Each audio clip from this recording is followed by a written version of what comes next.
Hello दोस्तों, आपके अपने यूट्यूब चैनल पे आपका स्वागत है। आज की इस वीडियो में हम देखेंगे दोस्तों अनेक शब्दों के लिए एक शब्द जो हमारे हिंदी के लिए मोस्ट इम्पॉर्टेंट है और समस्त यूट्यूब पे आप देखेंगे दोस्तों ऐसा वीडियो शायद ही आपको कहीं मिले। तो चलिए दोस्तों शुरू करते हैं। खास करके उन एग्ज़ामों के लिए जैसे उत्तर प्रदेश पुलिस लेखपाल और पिट जैसे एग्ज़ामों के साथ साथ आरओ एआरओ और लोअर पीसीए जैसे एग्ज़ामों के लिए क्या है दोस्तों, ये बहुत ही महत्वपूर्ण साबित होने वाला है। तो चलिए दोस्तों हम इस श्रृंखला को शुरू करते हैं। हमारा पहला फैक्ट है दोस्तों, वह स्त्री जिसके पति ने दूसरा विवाह कर लिया हो उसके लिए एक शब्द क्या होता है दोस्तों, तो वह होता है अध्युड़ा। क्या होता है? अध्युड़ा होता है। हमारा अगला पॉइंट है दोस्तों, अविवाहित महिला को एक शब्दों में क्या कहते हैं, उसे कहते हैं अनूढ़ा। क्या कहते हैं? अनूढ़ा कहते हैं। और अगला हमारा पॉइंट है दोस्तों तीसरा, जिस स्त्री के पुत्र और पति न हो, अर्थात जिस स्त्री के पुत्र और पति दोनों ना हो उसे क्या कहा जाता है दोस्तों, उसे अवीरा कहा जाता है। क्या कहा जाता है? अवीरा कहा जाता है।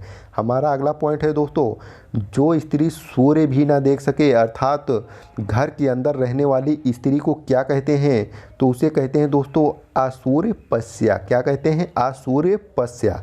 हमारा अगला पॉइंट है दोस्तों, वह स्त्री जिसका पति परदेश से लौटा हो उसके लिए एक शब्द क्या प्रयोग करते हैं, तो उसके लिए जो एक शब्द प्रयोग करते हैं दोस्तों वह है आगत पतिका। क्या है? आगत पतिका। हमारा अगला पॉइंट है दोस्तों, जिस स्त्री की बोली कठोर हो उसके लिए एक शब्द क्या प्रयोग करते हैं दोस्तों, तो उसके लिए जो शब्द प्रयोग करते हैं दोस्तों वह है कर्कशा। जिस स्त्री की बोली कठोर हो उसको एक शब्द में क्या कहते हैं? कर्कशा कहते हैं। अगला हमारा पॉइंट है दोस्तों, जिस स्त्री को एक ही संतान होकर रह जाए उसके लिए एक शब्द क्या प्रयोग करते हैं दोस्तों, तो उसके लिए जो एक शब्द है दोस्तों वह है काक बंध्या। क्या है? काक बंध्या है। हमारा अगला पॉइंट है दोस्तों, शरीर का व्यापार करने वाली स्त्री को एक शब्दों में क्या कहते हैं, तो उसका जो एक शब्द है दोस्तों वह है गणिका। क्या है? गणिका। अगला हमारा पॉइंट है दोस्तों, वह स्त्री जिसका यौवन क्या हो, ढल गया हो, उसके लिए एक शब्द जो प्रयोग करते हैं वह दोस्तों वह है गलित यौना। क्या है? गलित यौना। और अगला हमारा पॉइंट है दोस्तों, पति के स्नेह से वंचित स्त्री, ऐसी स्त्री जो पति के स्नेह से क्या हो, वंचित हो, उसके लिए जो शब्द प्रयोग करते हैं दोस्तों वह है दुर्भगा। क्या है? दुर्भगा। अगला हमारा पॉइंट है दोस्तों, जिस स्त्री का विवाह अभी हुआ हो उसके लिए एक शब्द क्या प्रयोग करते हैं, तो अभी अभी जिसका विवाह हुआ हो दोस्तों उस स्त्री के लिए प्रयोग करते हैं शब्द नवोढ़ा। क्या कहते हैं? नवोढ़ा। हमारा अगला पॉइंट है दोस्तों, पति को चुनने की इच्छा वाली कन्या, अर्थात अपनी इच्छा से क्या है, जो पति को चुनने की इच्छा रख रही हो उसे क्या कहते हैं दोस्तों, उसे कहते हैं पतिम्बवरा। क्या कहते हैं? पतिम्बवरा।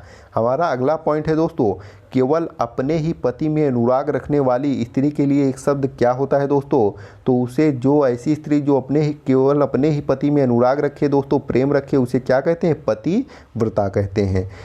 हमारा अगला पॉइंट है दोस्तों, पर पुरुष से प्रेम करने वाली स्त्री, अर्थात दूसरे पुरुष से प्रेम करने वाली स्त्री के लिए एक शब्द क्या प्रयोग करते हैं दोस्तों, तो उसके लिए जो शब्द है दोस्तों वह है परकी। क्या है? परकी है।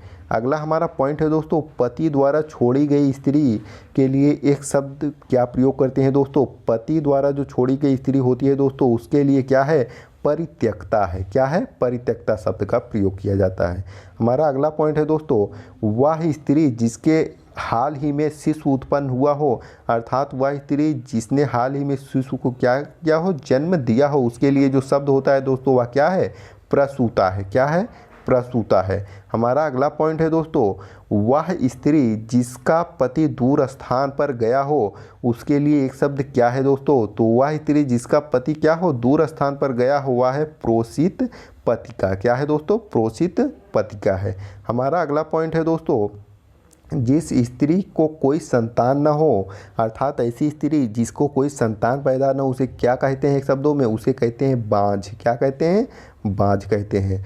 हमारा अगला पॉइंट है दोस्तों, वह स्त्री या गाय जिसे बच्चा ना हो, अर्थात ऐसी स्त्री या गाय जिसे बच्चा न हो या जन्म बच्चे को न दे उसे कहते हैं वंध्या या बंध्या। क्या कहते हैं? वंध्या या बंध्या। दोनों में से कोई एक ऑप्शन हो सकता है दोस्तों। हमारा अगला पॉइंट है दोस्तों, जिसने अभी अभी बच्चे को जन्म दिया है उसके लिए एक शब्द जो प्रयोग करते हैं क्या है दोस्तों, वह है सद्य प्रसूता। क्या है? सद्य प्रसूता। हमारा अगला पॉइंट है दोस्तों, जिस स्त्री का पति जीवित हो उसके लिए एक शब्द क्या है दोस्तों, तो जिस स्त्री का पति जीवित होता है दोस्तों उसके लिए एक शब्द प्रयोग करते हैं जो दोस्तों वह है सधवा। क्या है? सधवा। जबकि वहीं दुराचारणी स्त्री के लिए जो शब्द प्रयोग किया जाता है दोस्तों, अर्थात जिसका आचरण क्या हो? बुरा हो, ऐसी स्त्री के लिए एक शब्द जो प्रयोग किया जाता है वह क्या हो दोस्तों? उल्टा है। क्या है? उल्टा है। हमारा अगला पॉइंट है दोस्तों, जिस स्त्री के पुत्र और पति दोनों हो उसे क्या कहते हैं? अर्थात ऐसी स्त्री जिसके पुत्र और पति दोनों हो उसे कहते हैं दोस्तों पुरंधरी। क्या कहते हैं? पुरंधरी। अभी हम देखे थे आगे दोस्तों, जिस स्त्री के पुत्र और पति दोनों ना हो तो उसे क्या कहते थे दोस्तों? अवीरा कहते थे। और जिस स्त्री के पुत्र और पति दोनों हो उसे क्या कहते हैं? पुरंधरी कहते हैं।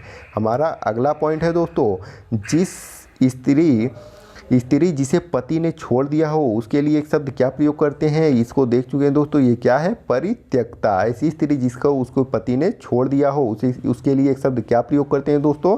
परित्यक्ता कहते हैं। हमारा अगला पॉइंट है दोस्तों, वह नायिका जिसका पति विदेश जाने को है।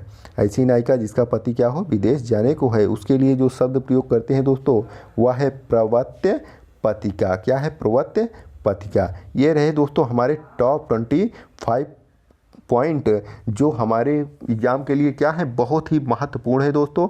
यदि अभी तक आप इस चैनल को सब्सक्राइब न किए हो तो इस चैनल को सब्सक्राइब जरूर कर लें, क्योंकि हिंदी से जुड़े ऐसे ही पॉइंटों के लिए जो आपकी परीक्षाओं के लिए महत्वपूर्ण है दोस्तों, आपको रेगुलर इस चैनल पे मिलता रहेगा। चलिए दोस्तों, इस चैनल को सब्सक्राइब करें, ज़्यादा से ज़्यादा शेयर करें। धन्यवाद।